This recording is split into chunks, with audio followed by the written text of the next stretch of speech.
दोस्तों, आज की कहानी है ननद जी। मैं सिर्फ रसोई घर में खाना बनाने के लिए नहीं बनी हूँ। दोस्तों, कहानी शुरू करने से पहले अगर आपने हमारे चैनल को सब्सक्राइब नहीं किया है तो सब्सक्राइब कर लीजिए ताकि आपके पास पहुँचे हर नया वीडियो। चलो बहू रानी उठो, आज से ससुराल की रसोई का श्री गणेश करो। ये अपना शादी का जोड़ा बदल लो, नहा धोकर और आ जाओ रसोई घर में। हाँ जी दीदी, नंद राखी से कहते विस्मय करती। एक दिन की नई दुल्हन काशी उठी और नहा धो दूसरा थोड़ा हल्का लाल रंग का जोड़ा पहन पहली रसोई की रस्म करने हेतु रसोई में आ गई। बहू, सबसे पहले तो हलवा और पोहा बना दो, फिर खाने की तैयारी करना। जी, खाने में क्या बनाओ? देखो, मटर पनीर, सूखी आलू गोभी की सब्जी, खीरे का रायता और पूरी। ना, पूरी यहाँ कोई नहीं खाता, सब रोटी ही खाते हैं। तो तुम 10 लोगों के हिसाब से रोटियां तब पकाना जब सब खाने बैठे। और सुनो, थोड़ा पुलाव भी डाल लेना। सलाद तो रहेगा ही, पापड़ भी तल लेना और हरी धनिया की तीखी चटनी भी बना लेना बहू रानी। तो अब तुम संभालो अपना दूसरा घर जहां तुम्हें अधिकतर समय बिताना है। कह राखी काशी को रसोई हवाले कर चली गई। जी ठीक है, कहते काशी रसोई को आश्चर्य से देखे और रसोई उसे देख मुस्कुराए।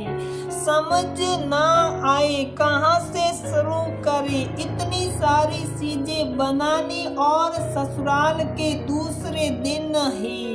फिर उसने हलवे से शुरुआत करी और हलवा और पोहा बना, सबको देख रही। ठीक है बहू, अब तुम भी वही रसोई में ही खा लो, फिर खाने में लगो। कहते हुए राखी बोली, क्या रसोई में? काशी के मुंह से निकल गया।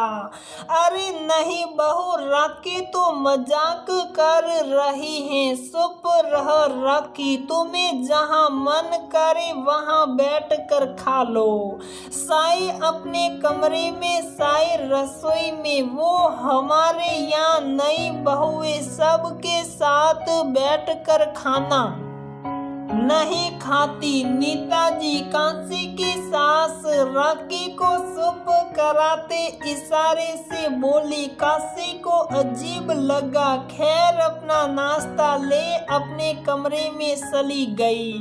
थोड़ी देर बाद राखी बोलने आई, चलो बहू अब खाने की तैयारी करो, बहुत समय लगेगा। हाँ जी दीदी, बस अभी आई। काशी ने धीरे धीरे सबसे पहले मटर पनीर, फिर आलू गोभी, रायता, चटनी, पापड़, पुलाव सब बनाए। बनाते करते उसे रसोई घर में ही काफी समय बीत गया। फिर आई फुलके उतारने की बारी। करते करते 3 घंटे हो गए रसोई घर में।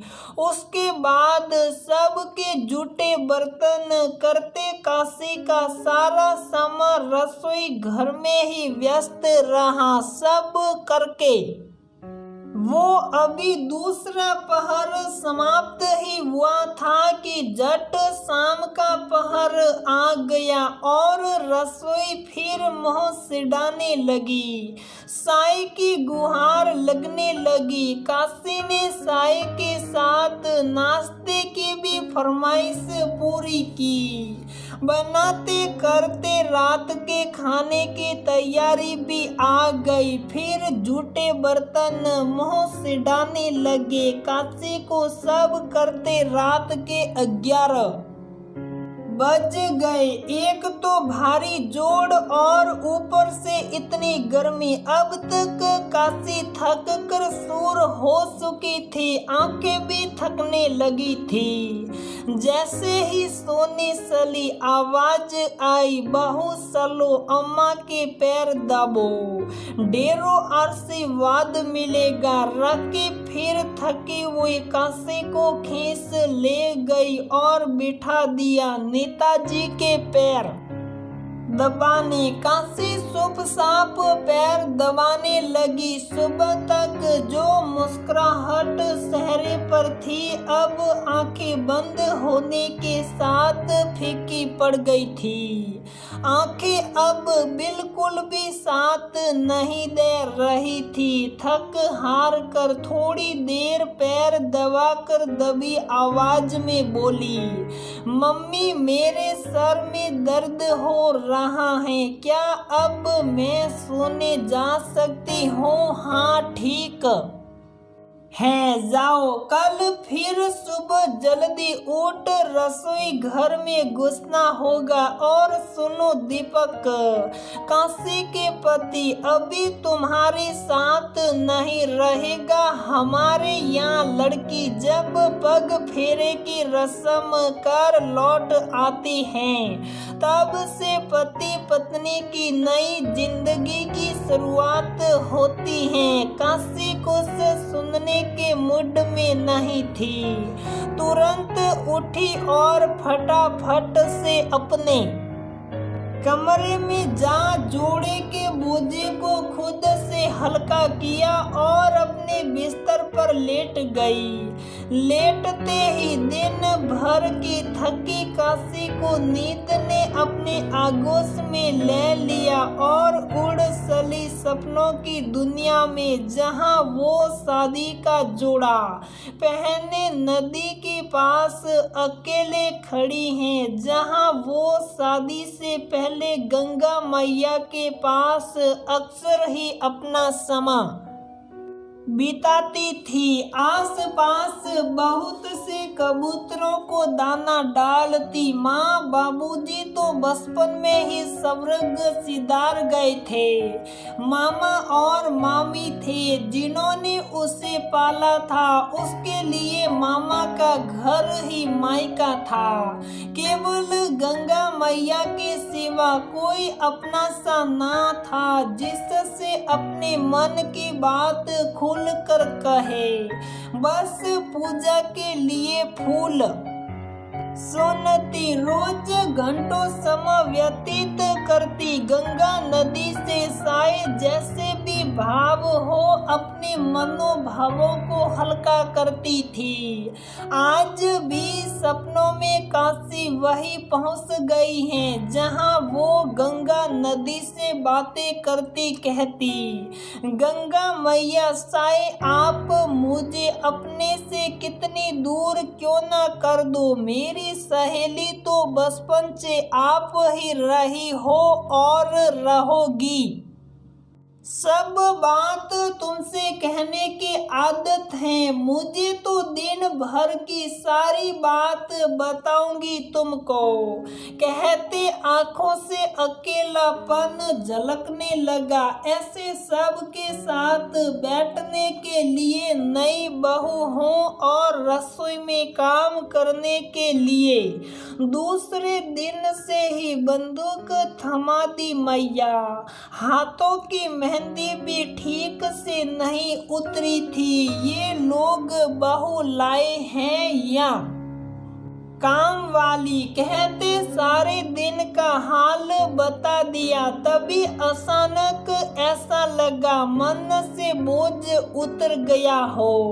अगले दिन जब राखी सबके नाश्ते खाने की फरमाइश में आलू के पराठे के लिए बोलने आई, तब काशी तुरंत हंसते हुए बोल पड़ी, उसके लिए दीदी आपको भी मेरे साथ मदद करवानी पड़ेगी।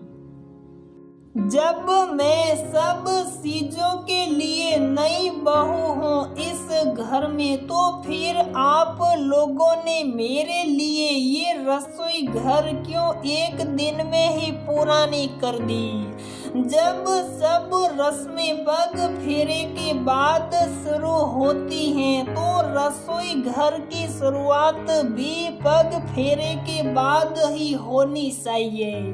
उसके लिए इतनी जल्दी शुरुआत क्यों, आपको बताना चाहूंगी। मैं इस घर के लिए हूँ, मगर सिर्फ रसोई घर के लिए नहीं बनी हूँ। इसलिए पग फेरे तक मेरे साथ आपको भी मदद करवानी पड़ेगी, और पग फेरे के बाद फिर मैं किसी काम करने वाली बाई को अपनी मदद के लिए रखूंगी। चलो रहने दो, ऐसा करो सैंडविच और हल्का नाश्ता बना लेते हैं, गर्मी बहुत है।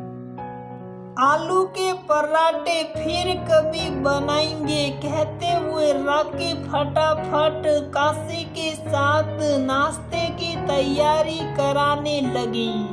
काशी समझती थी कि तहजीब उतनी ही दिखानी चाहिए जितनी जरूरी है, ना कि उतनी कि कोई मोम की गुड़िया ही समझ ले। पग फेरे की रस्म के बाद उसके ससुराल आने से पहले काम वाली बाई भी लग गई थी। इस बात को दीपक, नेताजी और राखी तथा उनके सभी लोगों ने समझ लिया था, क्योंकि काशी ने पहले दिन ही अपने मन की बात बोलकर सबको अपनी अहमियत भी जतला दी थी, जो उससे गंगा मैया ने दिल की आवाज के साथ कहा था कि तुम सिर्फ रसोई घर के लिए नहीं बनी हो।